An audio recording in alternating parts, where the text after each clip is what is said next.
4 of The Thing Invisible. So where last we left off, he was shouting at his host's son in the chapel. "1 minute," I said. "Just stand to the side a moment and watch." He stepped to the left whilst I took the dummy in my arms and turned it to face the altar, so that it stood close to the gate. Then, standing well away on the right side, I pressed the back of the thing so that it leant forward a little upon the gate, which flew open. In the instant, the dummy was struck a tremendous blow that hurled it into the aisle, the armour rattling and clanging upon the polished marble floor. "Good God!" shouted young Jarnock, and ran back from the chancel rail, his face very white. "Come and look at this thing," I said, and led the way to where the dummy lay. Its armour...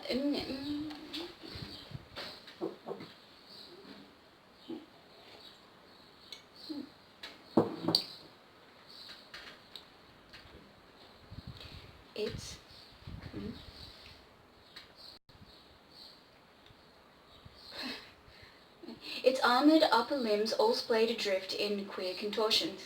I stood over it and pointed. There, driven right through the thick steel breastplate, was the waeful dagger. "Good God!" said young Jarnock again. "Good God! It's the dagger. The thing's been stabbed, same as Ballot." "Yes," I replied, and saw him glance swiftly towards the entrance of the chapel. "But I will do him the justice to say that he never budged an inch." "Come and see how it was done," I said, and led the way back to the chancel rail. From the wall to the left of the altar I took down the long, curiously ornamented iron instrument, not unlike a short spear. The sharp end of this I inserted in a hole in the left-hand gatepost of the chancel gateway. I lifted hard, and a section of the post from the floor upward bent inward toward the altar, as though hinged from the bottom. Down it went, leaving the remaining part of the post standing. As I bent the movable portion lower, there came a quick click, and a section of the floor slid to one side, showing a long, shallow cavity, sufficient to enclose the post. I put my weight to the lever and hove the post down into the niche. Immediately there was a sharp clang, as some catch sneaked in and held it against the powerful operating spring. Wow. There's a lot going on. I went over now to the dummy, and after a few minutes' work managed to wrench the dagger loose out of the armour. I brought the old weapon and placed its hilt in the hole near the top of the post, where it fitted loosely and pointed upward. After that I went again to the lever and gave another strong heave. The post descended about a foot to the bottom of the cavity, catching there with another clang. I threw the lever, and the narrow strip of floor slid back, covering post and dagger, and looking no different from the surrounding surface. Then I shut the chancel gate, and we both stood well to one side.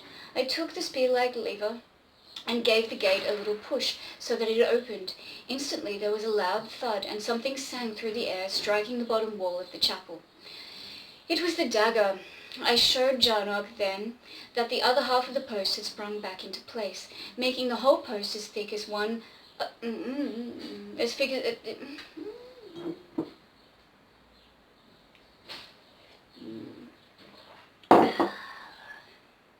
as thick as... the one upon the right-hand side of the gate. "There," I said, turning to the young man and tapping the divided post.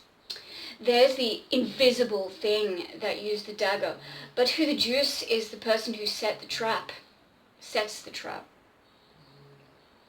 I looked at him keenly as I spoke. "My father is the only one who has the key," he said, "so it's practically impossible for anyone to get in and meddle." I looked at him again, but it was obvious that he had not yet reached out to any conclusion. "See here, Mr. Jarnock," I said, perhaps rather curter than I should have done, considering what I had to say. "Are you quite sure that Sir Alfred is quite balanced, mentally?" "Now you worry about being cut." He looked at me, half frightenedly and flushing a little. I realized then how badly I put it.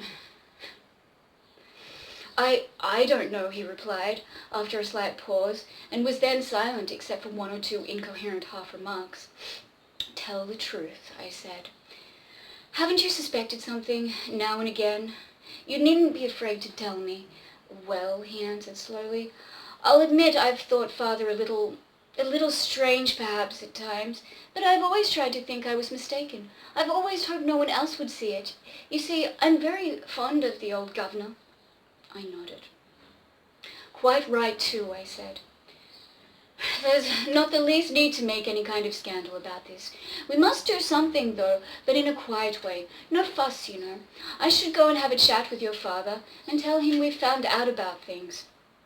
This thing. I touched the divided post. Young Jarnock seemed very grateful for my advice, and after shaking my hand pretty hard, took my key and let himself out of the chapel.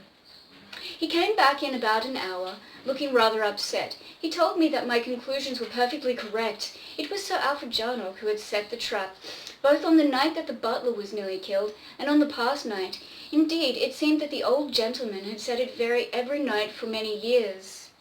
He had learnt of its existence from an old manuscript book in the castle library. It had been planned and used in an earlier age as a protection for the gold vessels of the ritual, which were, it seemed, kept in a hidden recess at the back of the altar. This access Sir Alfred Jarnock had utilised secretly to store his wife's jewellery. She had died some 12 years back, and the young man told me that his father had never seemed quite himself since. I mentioned to young Jarnock how puzzled I was that the trap had been set before the service.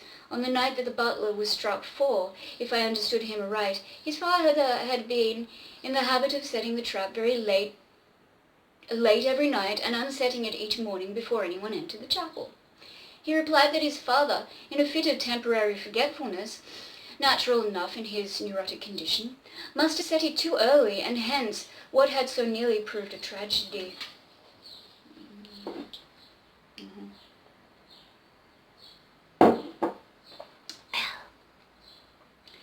That is about all there is to tell. The old man is not, so far as I could learn, really insane in the popularly accepted sense of the word. He is extremely neurotic and has developed into a hypochondriac, the whole condition probably brought about by the shock and sorrow resultant of the death of his wife, leading to years of sad broodings and to overmuch of his own company and thoughts. Indeed, young Jarnock told me that his father would sometimes pray for hours together, alone in the chapel. Carnacki made an end of speaking and leant forward for a spill. For a spill? But you've never told us just how you discovered the secret of the divided post and all that, I said, speaking for the four of us, the four guys listening to him go on. Oh, that, replied Carnacki, puffing vigorously at his pipe. I found, on comparing the photos, that the one taken in daytime showed a thicker left-hand gate post than the one taken at night by the flashlight. That put me on the track. I saw at once that there might be some mechanical dodge at the back of the whole queer business and nothing at all of an abnormal nature. I examined the post and the rest was simple enough, you know. By the way, he continued, rising and going to the mantelpiece, you may be interested to have a look at the so-called Wayful dagger. Young Jarnock was kind enough to present it to me as a little memento of my adventure. People just... he takes liberties and he takes liberties. Why would you do them? He handed it round to us, and whilst we examined it, stood silent before the fire, puffing meditatively at his pipe. Jarnock and I made the trap so that it won't work, he remarked after a few moments. I've got the dagger, as you see, and old ballad's getting about again, so that the whole business can be hushed up decently. All the same, I fancy the chapel will never lose its reputation as a dangerous place. Should be pretty safe now to keep valuables in. There's two things you haven't explained yet, I said. What do you think caused the two clangy sounds when you were in the chapel in the dark? And do you believe the soft, tready sounds were real or only a fancy, with your being so worked up and tense? Don't know for certain about the clangs, replied Karnaki. I've puzzled quite a bit about them. I can only think that the spring which worked and the post must have given a trifle, slipped, you know, in the catch. If it did, under such a tension, it would make a bit of a ringing noise, and a little sound goes a long way in the middle of the night when you're thinking of ghostesses. Ghostesses? You can understand that, eh? Yes, I agreed. And the other sounds? Well, the same thing. I mean, the extraordinary quietness may help to explain these a bit. They may have been some usual enough sounds that would never have been noticed under ordinary conditions, or they may have been only fancy. It is just impossible to say. They were disgustingly real to me. As for the slithery noise, I am pretty sure that one of the tripod legs of my camera must have slipped a few inches. If it did so, it may easily have jolted the lens cap off the baseboard, which would account for that queer little tap which I heard directly after. Jesus. How do you account for the dagger being in its place above the altar when you first examined it that night? I asked. How could it be there when, at that very moment, it was set in the trap? That was my mistake, replied Karnaki. The dagger could not possibly have been in its sheath at the time, though I thought it was. You see, the curious cross-hilted sheath gave the appearance of the complete weapon, as you can understand. The hilt of the dagger protrudes very little above the continued portion of the sheath. A most inconvenient arrangement for drawing. Quickly! He nodded sagely at the lot of us and yawned, then glanced at the clock. Hinting and shit.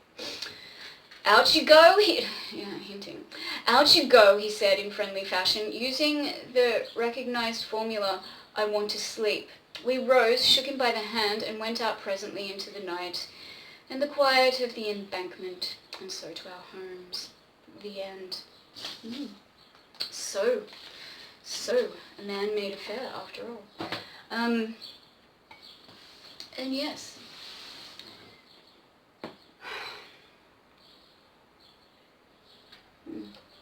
If you feel like it, let me know what you think. I will be reading more of these stories. Actually, which one's my favourite? I might read that one next. My favourite? I think it's The Whistling Room. Hey!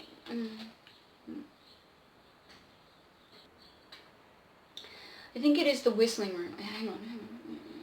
72.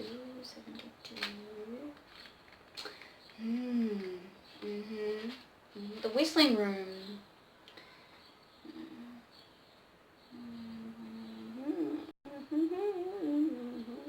Yeah, I think it is.